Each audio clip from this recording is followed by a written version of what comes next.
Vittorio Formentin, che è il nostro socio, di parlare di Fantina Polo contro Marco Bragadin, una sentenza memorabile, Venezia, 13 luglio 1366. Grazie. Quindi vi parlerò di un documento importante per molti rispetti, di cui in vista dell'allestimento già annunciato del codice diplomatico poliano patrocinato dal nostro istituto, ho appena curato una nuova edizione insieme con Alessandra Schiavona, senza le cui amichevoli sollecitazioni non mi sarei mai sognato di occuparmi di Fantina Polo, e insieme con Antonio Ciaralli, valente paleografo, compagno di infinite avventure.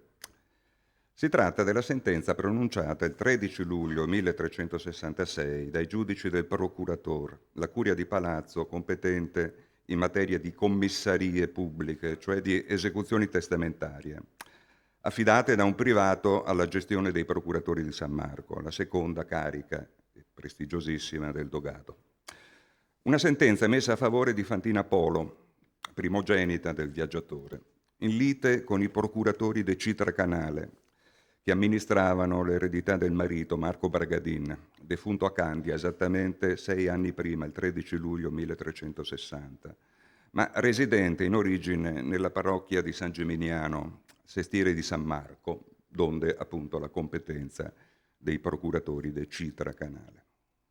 Il documento è noto, anche se è stato spesso più citato che letto, soprattutto perché contiene in forma di inserto l'elenco dei beni mobili lasciati da Marco Polo nella casa di San Giovanni Crisostomo quando vi morì il 9 gennaio 1324. Redatto da Bragadin su 2 fogli di carta poco dopo la morte del suocero, probabilmente nel febbraio 1324, per servire da scrittura di servizio preliminare alla divisione di quei beni fra le 3 sorelle Fantina, Belella e Moreta, istituite eredi dal padre in parti uguali. Qui vedete appunto un estratto naturalmente dell'albero genealogico di Casa Polo e appunto vedete le 3 figlie, solo femmine appunto di Marco Polo, Fantina, appunto Belella e Moreta. Dicevo, questo elenco fu fatto appunto poco dopo, subito morto, dopo la morte di Marco Polo, un inventario con la valutazione dei beni, delle merci naturalmente che erano nella casa del viaggiatore, e fu appunto redatto dal marito di Fantina davanti alle 3 sorelle, e poi appunto conservato evidentemente da Fantina e poi prodotto in giudizio appunto da Fantina, che lo aveva prudentemente conservato ad futuram rei memoriam. Appunto, dicevo, questo inventario offre agli studiosi di Marco Polo interessanti riscontri di parole, nomi, merci che ritroviamo nel grande libro, e agli storici di Venezia un'istantanea di Capolo che permette di osservarne gli interni, gli arredi, gli oggetti d'uso quotidiano, di valutare la ricchezza dei suoi magazzini e di ricostruire quindi gli interessi e le attività commerciali del più famoso mercante veneziano nell'ultimo periodo della sua vita. Lo storico della lingua, infine, vi trova un tesoro lessicale di cui non si era finora valutato appieno il valore. Dunque Fantina è l'argomento di questa presentazione perché è la figlia di Marco Polo, della cui morte fra qualche giorno ricorrerà il 700° anniversario. Il 2024 sarà anno di anniversari importanti: Marco Polo, Giacomo Puccini, Giacomo Matteotti.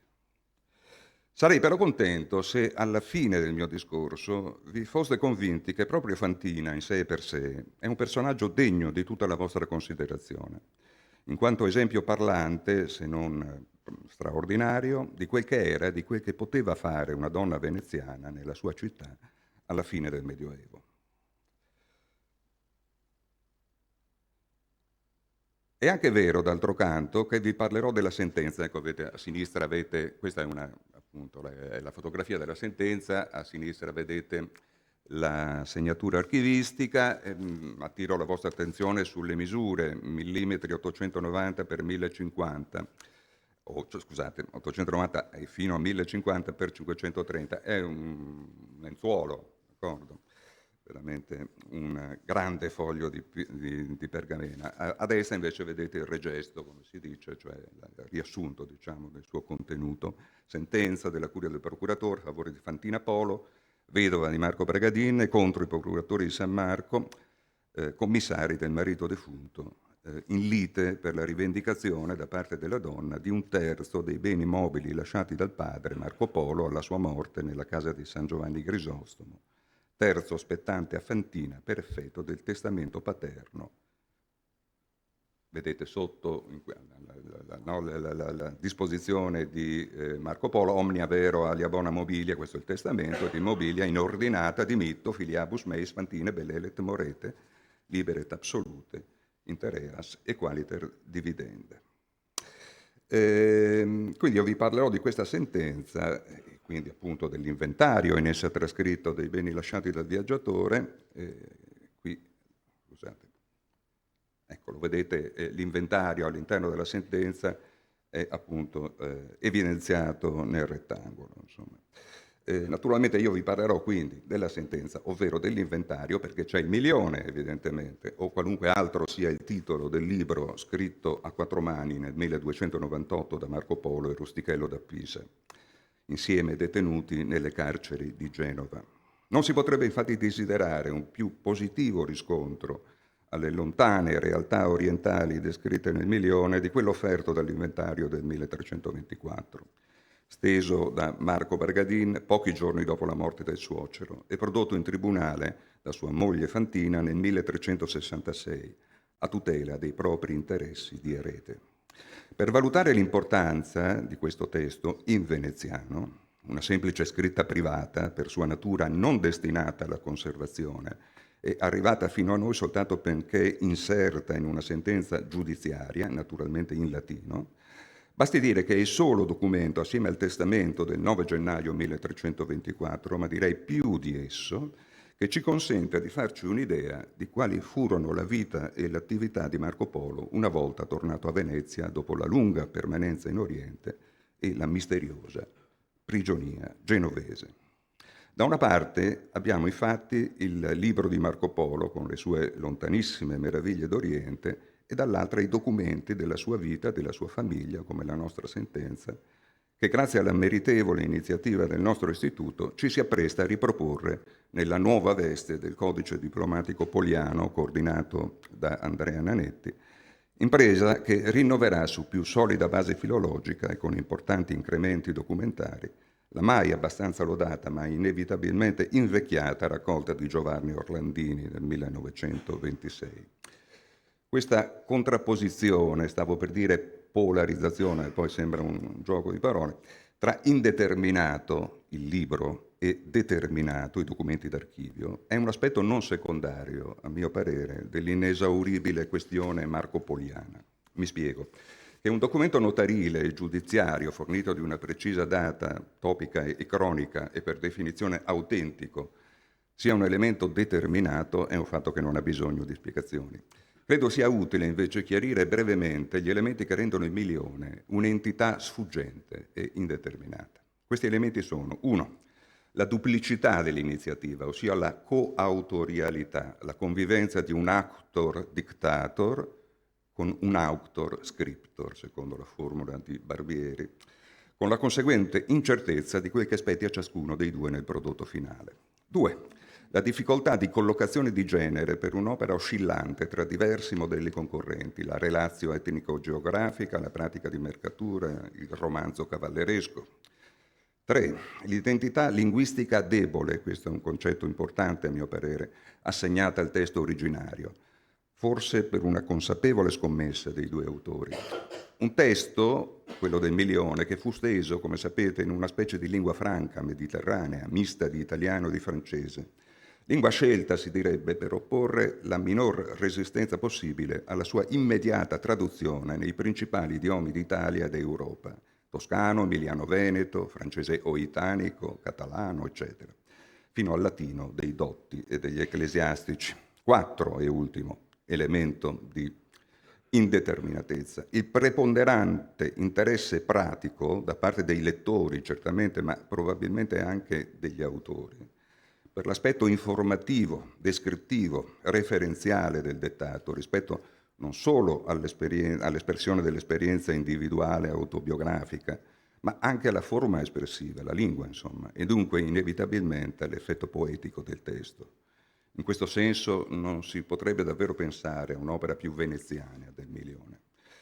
Per tutto questo ci troviamo di fronte a un libro che in un certo senso non è un libro, che non consiste cioè di una struttura narrativa unitaria e coerente, a un testo che risulta inafferrabile nella forma, sempre cangiante, e spesso anche nella materia, perché vive nel continuo travaso del suo contenuto sottoposto a sua volta a tagli, condensazioni, incrementi, in diversi recipienti formali. Lo ha detto splendidamente Gianfranco Contini in una recensione uscita sulla Repubblica il 20 aprile del 1976, e richiamo la vostra attenzione sul fatto che sembra incredibile che un quotidiano di rilevanza nazionale potesse, soltanto relativamente pochi anni fa, ospitare uno scritto di tanta rilevanza, oggi sarebbe, penso, assolutamente inconcepibile. La veste linguistica inflitta a un continuismo, questo cosiddetto Milione, fu la varietà di contaminazione idiomatica che va sotto il nome di franco-italiano. Ma una lingua franca, un pidgin, quando non sia riassunto con responsabilità stilistica, non consente nascita di poesia. Nella sua costituzione esperantica, il Milione era una mera, anche se capitale, virtualità di comunicazione. L'energia extratestuale, cioè la preponderanza del nucleo informativo del libro sulla sua forma, detenuta dal Milione, ne faceva appunto un canovaccio di perenni traduzioni. Tali già le redazioni antiche in franco-italiano, toscano, veneto, perfino latino, utili a ricostruire l'originale, ma tali anche gli adattamenti prosperati in ogni lingua civile. Insomma, la lingua, il mezzo espressivo individuale, che è il presupposto essenziale di qualsiasi levitazione poetica, sembra invece un fatto accidentale nella storia del Milione. Di conseguenza, il libro continua, per il lettore italiano, credo di poter fare riferimento anche alla vostra personale esperienza, ad essere ancorato nella tranquilla rada dell'aureo Trecento toscano, dove era stato accolto almeno dal tempo degli avvertimenti del Salviati, come testo esemplare, cito, per antichità di favella e per purità e bellezza di parole e di modi. Chiuso, fine della citazione. Appunto, attinto dunque il Milione attraverso una soltanto delle sue molte forme o redazioni, e neppure la più significativa. La nuova vulgata della versione toscana è fornita dall'eccellente edizione di Valeria Bertolucci Pizzorusso, che è quella appunto recensita da Contini nel 76, uscita per Adelphi nel 75 e in seconda edizione definitiva nel 1994. Ma il vero paradosso del Milione sta nel fatto che le novecentesche edizioni critiche integrali del testo marcopoliano, che come noto non compare nella sua interezza in alcuna delle redazioni pervenute, un po' come la odorosa pantera di Dante, que in qualibet redolet civitate, nec cubat nulla, consistono in un'ennesima traduzione, questa volta naturalmente in lingue moderne, l'italiano di Luigi Foscolo Benedetto, 1928, e l'inglese di Moore, 1938. Sullo sfondo dunque dell'indeterminatezza nel senso esplicitato del libro non libro di Marco Polo, tanto più risalta l'importanza del determinatissimo dossier documentario a lui intestato e del nostro inventario in particolar modo, perché esso permette di fornire alcune verifiche oggettive al meraviglioso racconto del Milione. Qui voi avete appunto una trascrizione naturalmente di servizio, diciamo, che ho fatto dell'inventario con tutti i beni e evidenziati dai rettangoli le merci e gli oggetti di origine orientale che rimandano, diciamo, all'esperienza del viaggiatore, del grande viaggiatore. È molto lungo questo. Era una casa ricca, insomma, poi ne vedremo appunto anche alcuni particolari. Non a caso, dicevo, di tale possibilità di riscontro, quello che interessa è appunto il fatto che i documenti, in particolar modo il nostro inventario, permettono di dare un riscontro a elementi che noi troviamo nel libro. Di tale possibilità di riscontro offerte dai documenti d'archivio si sono sempre mostrati consapevoli gli studiosi interessati soprattutto ai contenuti etnico-geografici e agli elementi linguistici esotici del Milione, come i grandi orientalisti di nazionalità britannica e francese, appartenenti non a caso a paesi coloniali, Henry Yule, Arthur Christopher Moore e Paul Pelliot. Paul Pelliot, autore di quel capolavoro della filologia poliana che sono le Notes on Marco Polo, in cui l'inventario del Bargadini infatti è citatissimo. Viceversa, la peraltro eccellente scuola italiana, che ha sempre privilegiato la prospettiva filologica, testuale, ecdotica in senso stretto, a cominciare dal lavoro fondativo del Benedetto, nell'indefessa ricerca dell'Urtext o del Volltext del Milione, non si è mai dimostrata particolarmente sensibile ai riscontri offerti dai documenti d'archivio. Chissà che l'iniziativa del codice diplomatico poliano possa almeno in parte invertire questa tendenza. Fatto sta che certe parole dell'inventario, se confrontate con quelle corrispondenti della redazione franco-italiana o toscana del Milione, ci fanno risalire, si direbbe in termini filologici, al di là dell'archetipo. Ci fanno quasi sentire la viva parola veneziana che Marco dettò a Rustichello. Del resto anche da altri termini ed espressioni che pur non hanno una precisa corrispondenza nel libro, alla pari di certi oggetti presenti nella lista del Bargadin, si sprigiona un'intensa luce d'Oriente. Valga a mostrarlo la seguente esemplificazione. Nell'inventario, quindi nei magazzini di Marco Polo, troviamo bossoli 2 grandi con muscio, andrà letto così naturalmente, dove naturalmente invece nella versione toscana, che io qui cito per semplicità, del Milione, voi trovate la voce moscado, va bene? E naturalmente nella versione franco-italiana avete la forma francese, senz'altro, mostre, va bene? Oppure, sempre nel nostro inventario, Varnimento 1 oro de Nasizzo. Nasizzo appunto è un broccato d'oro fatto in Cina, poi importato anche a Baghdad, e appunto la forma toscana, che è quella che noi abbiamo nei nostri dizionari storici dell'italiano, è Nasicci, ma la forma appunto sicuramente avrà pronunciato Marco Polo a Rustichello è questa dell'inventario di Marco Bragadin, Nasizzo. E poi la famosa tola, una d'oro grande di comandamento, che è questa che avete all'inizio, no? Questo splendido, una specie di passaporto diplomatico, appunto, che il che Kublai Khan aveva dato ai Polo perché si muovessero e lo rappresentassero nell'impero mongolo, insomma. Rispetto a questo, la tavola d'oro della versione toscana è sicuramente lontana. Tola una d'oro grande del comandamento sarà stata proprio l'espressione di Marco Polo. Poi l'ultima di questa diapositiva, l'ultimo esempio, Piatena una de cana, scudella una de cana. Finora nei dizionari storici dell'italiano questa cana, di cui sono fatti, come vedete, stoviglie, va bene? Piadena, ancora oggi usiamo questa naturalmente per indicare una terrina ampia, la scudella, eccetera. Questa cana viene indicata come viene spiegata come canna palustre, ma provate a metterci un po' di brodo dentro una stoviglia di canna palustre, non credo che funzionerà. Invece appunto questa canna è il bambù, evidentemente, come sono le canne appunto che troviamo nel Milione. Avete la descrizione bellissima del famoso palazzo portatile, diciamo, smontabile, no? di Kublai Khan, descritto appunto da Marco Polo.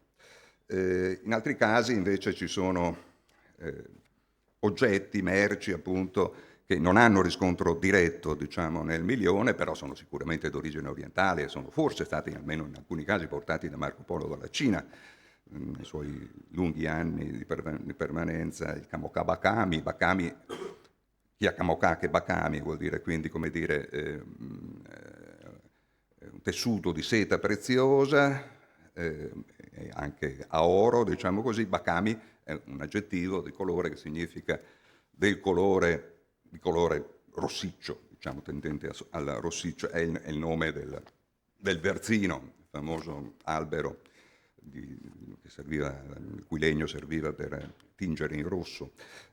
Appunto, prima attestazione italiana, questa del nostro inventario, di entrambi questi orientalismi. Pezza una de seda quasi cambia colore è aggettivo, che vale appunto cangiante, probabile traduzione e adattamento dell'arabo Abu Kalamun, cioè camaleonte, che vale in arabo anche tessuto di seta cangiante, che è proprio questo nostro pezzo, diciamo così. Varnimento 1 bianco alla tartaresca, prima attestazione italiana della locuzione, e poi naturalmente il drappo 1 de seda a strani animali, quindi appunto a motivi ornamentali zoomorfi, fantastici appunto, che sono ricordati nel milione. Oppure altri rapidamente, insomma. Solo due cose di questa. Udi, va bene, un arabismo altrimenti ignoto, le zendadi blanchi Katai, naturalmente dei Katai, dalla Cina settentrionale, il sacchetto 1 del pelo che è della bestia, e qui, come dire, questa posta, diciamo, dell'inventario è stata messa giustamente, correttamente, in relazione con un passo della redazione ramusiana del milione, no? Da cui si ricava che appunto si dovrebbe trattare di pelo di yak, no? Appunto dice Ramusio, ivi si trovano molti buoi salvatichi, i loro peli sono è la versione del milione di Ramusio, in cada una parte del corpo bassi, eccetto che sopra le spalle. Qual pelo, ovvero lana, è sottilissima e bianca, Messer Marco ne portò a Venezia come cosa mirabile, e così da tutti che la videro fu reputata per tale, cioè la faceva vedere questo pelo, questo strano animale, e la bestia naturalmente non sapeva quale nome dare a questo strano animale, non altrimenti specificata, perché Marco giustamente non è Adamo, e dovrebbe appunto essere lo yak. Ecco, le redine d'Oe. Cosa se ne fa un veneziano di redini, di un cavallo? È facile ironizzare ora cosa se ne fa di una macchina, poi ovviamente esisteva anche la terraferma naturalmente. Però io penso che queste due redini, che tra l'altro sono molto costose nell'inventario e sono colorate, chinicate, vuol dire il colore del cartamo, quindi giallo rossastro, chinicato è un bizantinismo, e l'azurine, quindi azzurre, d'accordo, sono anche colorate, sono sicuramente preziose, come ci dice la loro valutazione. Io lo metterei in relazione con con il fatto attestato, come dice questa citazione di una lettera dell'Ilkhan di Persia, quindi un mongolo, un sovrano mongolo naturalmente, della parte più occidentale dell'impero mongolo, al re di Cipro, esattamente del 21 ottobre 1299, tutto ciò che riguardava i cavalli era per i mongoli fondamentale, è preziosissimo, tanto è vero appunto, come vedete qui, che il verbo morilla, che significa appunto cavalcare, era in mongolo, non so, ancora adesso forse bisogna chiedere a qualche orientalista, significato un sinonimo di muoversi semplicemente con un mezzo di trasporto, come il tedesco fahren, va bene? E le redini erano notoriamente, cioè in maniera diciamo provatamente, un elemento di dono.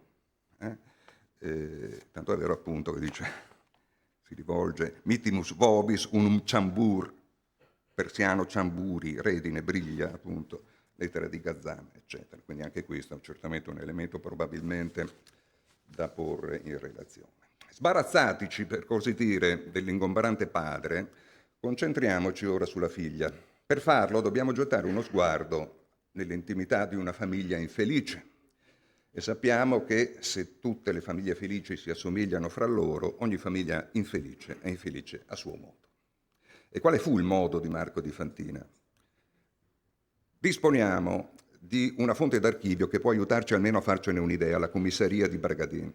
Le commissarie dei procuratori di San Marco sono davvero una fonte storica di straordinario interesse, perché offrono un largo spaccato della società veneziana, preso nel punto in cui l'individuo, uomo, donna, mercante, armatore, si confronta con le strutture portanti dello Stato per mezzo delle figure istituzionali deputate alla regolazione e all'amministrazione degli affari dello Stato, sia privati veramente che pubblici, no? E in questo confronto rivela, per così dire, il proprio peso specifico nella società veneziana. Nella fattispecie, l'insieme dei documenti raccolti nel fascicolo intestato a Marco Bragadin permette di ricostruire, almeno a grandi linee, la storia di un matrimonio che fu davvero molto travagliato. I due si sposarono nel 1318 e dalla loro unione nacquero 6 figli, che sono quelli indicati nell'albero iniziale: Zanin, Stefano, Piero, Nicoletto e 2 femmine, Maria e Cataruzza. I coniugi, subito dopo la morte di Marco Polo, erano andati a vivere nella casa del suocero, quindi andati a vivere nella grande casa di San Giovanni Grisosto. Sebbene secondo l'ordinamento giuridico veneziano la moglie mantenesse la piena disponibilità dei beni ereditati dall'asse materno e paterno, era certo consuetudine nelle famiglie veneziane che il marito, soprattutto se era un intraprendente mercante come il Bragadin, impiegasse le sostanze della moglie come fossero proprie, investendole nelle proprie attività commerciali e agendo de facto come se si trovasse in regime di comunione dei beni, senza fornire mai alcun rendiconto alla consorte. Fantina, che dal padre aveva ereditato una cospicua fortuna, come parte abbiamo visto, in beni mobili e immobili, in prestiti, cioè in titoli del debito pubblico, in contratti di colleganza, investimenti, cioè nel commercio veneziano, marittimo e locale, a questa consuetudine non si adattò mai, per motivazioni che possiamo solo congetturare: senso spiccato della propria indipendenza e autonomia finanziaria, incompatibilità di carattere con Marco. Fatto sta che considerò sempre i propri denari impiegati dal marito per i suoi affari come prestiti che egli avrebbe dovuto restituire, mentre Bragadin tendeva, come dire, a considerarli un grazioso dono. Ma Fantina si era preoccupata di documentare puntigliosamente ogni sua dazione al marito per mano di notaio, con una serie di obbligazioni che inchiodavano Marco per legem alle proprie responsabilità. Bragadin, tuttavia, mal tollerava di dover qualcosa a Fantina, cercò con violenza e l'inganno di annullare queste confessioni di debito. Qui appunto viene fuori appunto da una di queste sentenze, che sono nella commissaria Bragadin, no? Quas quidem quinque manifestazioni scarte, che sono appunto le obbligazioni, dictus condam dominus Marcus Bragadino sibi domine Fantina custorie sue dolose, fraudulenter, malo modo et violenter, atque contra sui psius domine Fantina voluntatem et consensum arribuit, abstulit et accepit, ipsasque suis propris manibus incisit, cioè annullò, va bene, ac penes se sic incisas retinuit, nulla de ipse quinque manifestazioni cartis dicte domine Fantina soluzione seu satisfazione facta. Postque, non contento ancora di questo, fa un ulteriore imbroglio, porta queste 5 manifestazioni scarta fraudolentemente incise, cioè annullate, davanti ai giudici di petizione e si fa rilasciare una carta di deanichiliazione del tutto falsa, quindi veramente violento e imbroglione, insomma. Appunto ne seguirono, ovviamente, dati queste premesse, litigi e citazioni in giudizio che portarono a nuovi documenti, come la Securitatis Carta del 15 gennaio 1340, con cui il marito si obbligava di nuovo con la moglie per la somma di 3.500 lire grossi, più 100 ducati. Ma è interessante la narratio, cioè 2 denari donati o prestati. Una pensava di averli prestati, l'altro aveva capito di averli ricevuti in dono. Cum quedam verba sive litigationes essent sive forent inter me infra scriptum Marcum Bragadino de confinio Sancti Ioannis Grisostomi, ex una parte, et te Fantinam Bragadino xorem meam dedicto confinio ex altera, occasione quorundam denariorum quos ego superscriptus Marcus Bragadino dicebam quod tu predicta Fantina Bragadino eos mihi dederas sive donaveras, et tu predicta Fantina dicebas in contrarium quatenus ipsos denarios mihi nec dederas nec donaveras, volens itaque ego predictus, eccetera. Oppure appunto la querela presentata poi da Fantina alla curia di petizione relativa ai beni mobili paterni, quelli dell'inventario. E infine il compromesso, io ho scritto così non rompermi più le scatole, compromesso strappato da Marco, che non ne poteva più evidentemente, e che si preparava di lì a poco, l'anno dopo, a salpare definitivamente per l'isola di Creta, piantando in asso Fantina con tutta la famiglia, un documento con cui Fantina si impegnò a non esercitare il diritto riconosciuto dal marito di esigere da lui appunto durante la sua vita i propri legittimi crediti, quindi una sorta di tregua in super etiam hoc alio pacto addito inter nos partes predictas, videlicet quod tu Fantina uxor mea nunquam possi sale quid petere a me Marco Bragadino viro tuo, seum mea aliqualiter molestare, pro aliquo quod tu Fantina posses de iure, qui il riconoscimento che aveva diritto a farlo, mihi petere, et a me debere sapere quousque vixero ego Marcus Bragadino predictus. La battaglia legale, naturalmente, quindi si sospendono, diciamo così, i litigi, le liti, va bene, ma la battaglia legale riprese subito dopo la morte di Bragadin contro i suoi esecutori testamentari, appunto i procuratori di San Marco. Non occorre dire che la moglie era stata totalmente esclusa dalle ultime volontà del marito. Possiamo sospettare che non avesse contribuito ad ammorbidire la posizione di Fantina la notizia che in Candia Marco aveva messo al mondo 3 figli naturali, da altrettante schiave, ai quali, non potendo istituirli eredi in quanto di nascita illegittima, aveva tentato di donare inter vivos 2.400 ducati.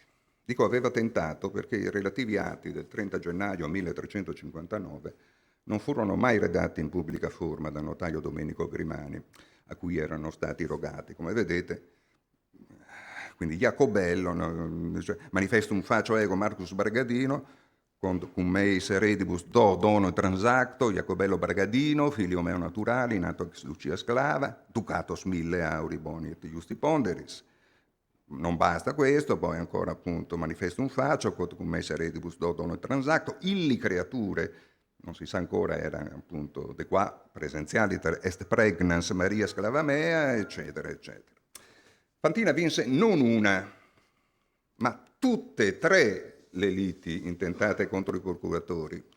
Si nota infatti che la sentenza del 13 luglio 1366 mette fine solo a uno dei filoni processuali contro il Bragadin, quello relativo, come sappiamo, alla parte spettata a Fantina dei beni mobili lasciati da suo padre nella casa di San Giovanni Crisostomo, cioè al terzo del valore dei beni elencati nell'inventario trascritto nella sentenza, liquidato dai giudici in 80 lire di grossi. Qui vedete tutte le mosse legali, diciamo così, di Fantina, tutte coronate da successo.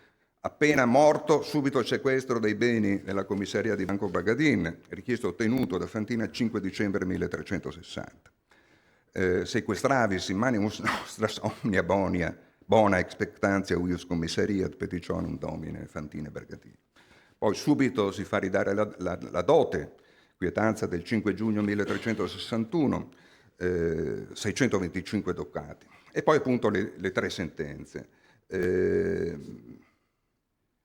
La sentenza della curia del procuratore del 10 maggio 1362 chiede 3.585 ducati, i giudici le riconoscono un credito di 2.244 ducati. La sentenza nostra, appunto, del 13 luglio 1362, Fantina chiede 1.020 ducati e ne ottiene 800. E poi, appunto, richiamo l'attenzione sul quinto numero, appunto, che è una sentenza della curia del procuratore del 17 luglio 1365, inedita ancora, e dovrebbe sicuramente entrare nel codice diplomatico, perché anche, appunto, come vediamo, è molto interessante. Fantina che si rappresenta da sé, quindi di solito è rappresentata da un avvocato, qui si difende da sé, come era possibile a Venezia, naturalmente, anche per una donna. Chiede alla commissaria di Marco Bragadin e ottiene dai giudici la restituzione di 1.420 ducati e mezzo, pari al capitale e agli interessi di 2 contratti di colleganza sottoscritti dal padre Marco Polo, quindi è un documento che merita di essere pubblicato, di rientrare, diciamo, nel codice diplomatico poliano, con Niccolò Pazzazizza nel 1322, quindi 2 anni prima della morte, e col cugino Marco Polo, detto Marcolino, 1323 o 24, non si capisce dal documento che hanno esattamente sia. E quindi abbiamo attestazione, documentazione, insomma, di 2 contratti di colleganza, come naturalmente, come dire, in cui Marco Polo funziona da socius stans e invece i due, Niccolò Papazizza e Marcolino Polo, funzionano da soci procertantes. Di una quarta causa relativa alla rivendicazione degli imprestiti, dei bonds, va bene, dei titoli del debito pubblico, va bene,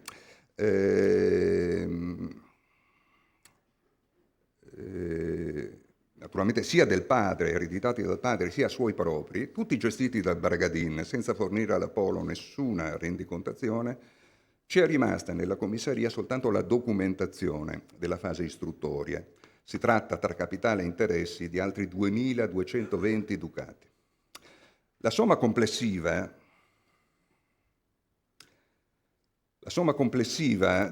ammonta a una cifra che, di tutte queste cause vinte, insomma, a una cifra appunto che non sfigurerebbe come posta di un bilancio statale.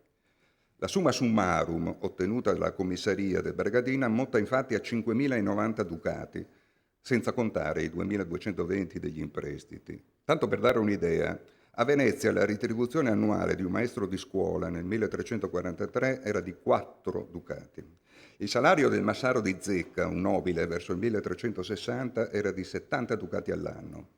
Per rivestire di tutto punto Zanin e Zanetta, figli adolescenti di Marin Sanudo, durante l'anno di lutto seguito alla morte del padre nel 1343, si spesero poco più di 20 ducati. Nel 1362, Cansignorio della Scala, veniamo quindi a poste, diciamo così, invece di Stato, va bene, Cansignorio della Scala, assieme al marchese d'Este, esportò a Venezia frumento per 45.000 ducati. Nel 1378, nel corso della guerra di Chioggia, Francesco il Vecchio prestò a Genova 25.000 ducati. Quindi i 5.090 ducati di Fantina sono più vicini a queste due ultime cifre che non alle prime 4. La storia di Fantina, insomma, e per concludere, costituisce una perentoria verifica della condizione sociale relativamente favorevole della donna veneziana nel Medioevo, che può disporre ampiamente dei propri beni e ha la possibilità di compiere ogni atto della vita giuridica, il che comporta in particolare, come abbiamo visto, una cospicua presenza femminile in ambito contrattuale. In altre parole, la donna veneziana aveva ottime possibilità di tutelare i propri diritti e interessi innanzi alle magistrature civili e giudiziarie della Serenissima contro i tentativi di prevaricazione degli uomini, fossero questi mariti, padri o fratelli. E naturalmente la donna veneziana poteva anche far testamento, come fece Fantina il 28 agosto 1375. Leggiamone il regesto dato dall'Orlandini. Nomina suoi esecutori testamentari il figlio Pietro Bragadin e le figlie Maria e Cataruzza, quelle che erano rimasti vivi. Dispone pro animabus patris, matris, sororis mea morete, ac filiorum meorum, sono morti, Zanini, Stefani et Nicoletti. Non per il marito, naturalmente. Alla figlia e commissaria Cataruzza lascia la sua parte della casa di San Giovanni Grisostomo, era rimasta lei, che le pervenne quando fece divisionem cum sorore mea moreta Gradonico. Erede residuario è il figlio Pietro Bragadin, con la minaccia espressa che se movesse questione o non fosse contento de isto meo testamento et ordinazione, ipso facto, ex nunc provut ex tunc, sit privatus omni eo et toto quod sibi dimitto. Uomini, non sottovalutate le donne di Casa Polo. Ho finito.